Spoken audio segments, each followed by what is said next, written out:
Bonjour, je suis content de vous retrouver. Aujourd'hui, on parle d'articulation et vous le savez, les conseils que je vous donne aujourd'hui ne remplacent pas ceux d'un professionnel de la santé. Je vous invite d'ailleurs à en consulter un. Vous allez trouver beaucoup de conseils, beaucoup d'exercices dans mon livre Plus jamais malade, mon approche globale pour un corps en santé, et il y aura aussi des allusions à mon roman Corps étranger, un livre qui est publié aux éditions Stanké. Certains traitements contre le cancer peuvent avoir des effets secondaires sur les muscles, les articulations ou les nerfs. C'est le cas de la chimiothérapie, ou ça peut être le cas de la chimiothérapie, de la radiothérapie, l'hormonothérapie, du moins chez certaines personnes. Il y aurait beaucoup de nuances à apporter. Vous le devinez, il y a plusieurs types de cancer, il y a plusieurs régions qui peuvent être atteintes d'un cancer, et même pour un même cancer, il y a plusieurs sous-types de cancer. Il y a plusieurs traitements, donc vraiment, les combinaisons sont presque infinies, mais oui, il peut y avoir des liens. Et je vous le disais, donc dans mon roman, ce personnage d'Émilie, et pour elle, la chimiothérapie a altéré la proprioception, sa proprioception, soit sa capacité à percevoir la position exacte de son corps dans l'espace. Et parfois, elle le dit dans le roman, enfin, je lui fais dire dans le roman, c'est comme si son corps lui était étranger. La proprioception, c'est cette capacité de votre cerveau et de votre système nerveux à connaître, à sentir la position de chacun des segments de votre corps dans l'espace. Donc, si moi je levais votre bras, vous avez les yeux fermés, vous sauriez comment j'ai placé votre bras. Dans mon roman, le personnage d'Émilie a perdu une partie de sa proprioception parce qu'elle a eu une chirurgie au niveau du genou. Et j'ai beaucoup de cas de patients en tête aussi qui, pour une raison ou pour une autre, dans un contexte de traitement lié au cancer, ben, il y a eu le système nerveux a été touché, et il y a eu parfois des chirurgies aussi qui ont retiré certaines parties du corps. Donc, on peut avoir cette proprioception qui est altérée, qui peut se rééduquer. Il y a des choses à faire, mais ce sont des éléments qui sont importants. On doit prendre tout ça en compte. Parfois, les médicaments qu'on va prendre aussi pour les traitements, parfois après les traitements, il y a des choses qui changent aussi dans nos médicaments. Ça peut avoir un effet aussi peut-être sur l'endurance musculaire, sur d'autres éléments. Vous devez absolument en parler aux professionnels de la santé qui vous suivent, soit à vos professionnels de la réadaptation, vos physiothérapeutes ici au Québec, vos kinésithérapeutes de l'autre côté de l'Atlantique, votre médecin, en parlez-en aussi à votre pharmacien. Les pharmaciens sont des experts du médicament, faut jamais les oublier. Et ces effets peuvent se traduire par, je vous donne quelques exemples, il y en a d'autres, de la fatigue, c'est souvent le premier effet qui va perdurer, et parfois, ça peut durer assez longtemps, et parfois, on ne va pas faire le lien avec les traitements qu'on a eus ou le cancer qu'on a eu. La raideur articulaire, une faiblesse musculaire, ça peut être une faiblesse directement du muscle. Vos muscles ont rapetissé parce que vous avez été hospitalisé, donc il y a eu une atrophie, mais ça peut être une faiblesse neurologique aussi. Vos muscles se contractent parce que vous avez un système nerveux qui les active. Donc, les traitements peuvent aussi toucher à cet aspect neurologique de la contraction musculaire.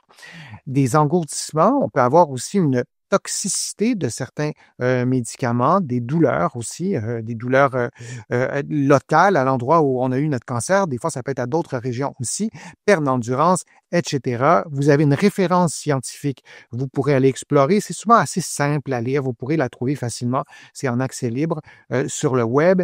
Et là, l'idée, c'est pas de vous faire peur, mais c'est de seulement vous dire que oui, il peut y avoir des liens, et ces liens-là sont vastes, et il y a des solutions thérapeutiques, il y a des choses qu'on peut faire aussi en réadaptation, et même plusieurs mois après la chimiothérapie, par exemple, on peut ressentir des engourdissements aux pieds causés par la neurotoxicité des traitements. Et les traitements varient beaucoup pour le cancer, là, d'année en année, ou en tout cas de décennie en décennie. Les protocoles changent vraiment beaucoup. Alors, le protocole que vous avez eu il y a quelques années est peut-être plus donné maintenant, je ne sais pas. Alors, c'est vraiment très spécifique, presque à chaque personne.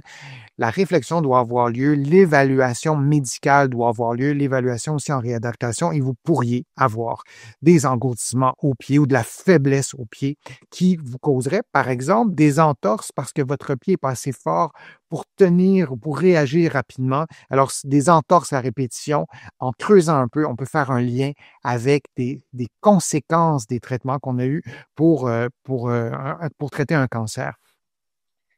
En physiothérapie ou en kinésithérapie, on peut travailler l'équilibre, la proprioception, je vous en parlais, la force aussi pour limiter les pertes fonctionnelles et prévenir les chutes. Je vous donnais l'exemple de la cheville, mais ça peut être du membre inférieur au complet et du tronc. Il est possible d'atténuer plusieurs de ces symptômes avec des interventions adaptées à la condition actuelle, votre condition actuelle, mais aussi, comme je le disais, au protocole de traitement que vous avez eu dans le passé. Consultez un professionnel de la santé pour adapter les exercices, le traitement à votre niveau d'énergie, à vos capacités physiques du moment.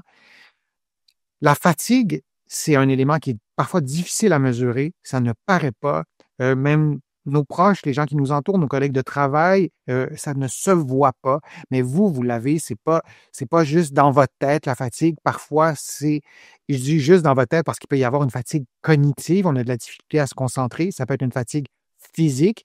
Être fatigué lorsqu'on monte 3 marches d'escalier, par exemple. Alors, il y a des stratégies pour contrer la fatigue. Je vous le disais, c'est un des effets indésirables les plus fréquents après des traitements pour un cancer. Et toujours, mais vraiment, toujours suivre les indications et les contre-indications des professionnels de la santé qui vous suivent. Alors, c'est quelques pistes de réflexion lorsqu'on est traité pour un cancer.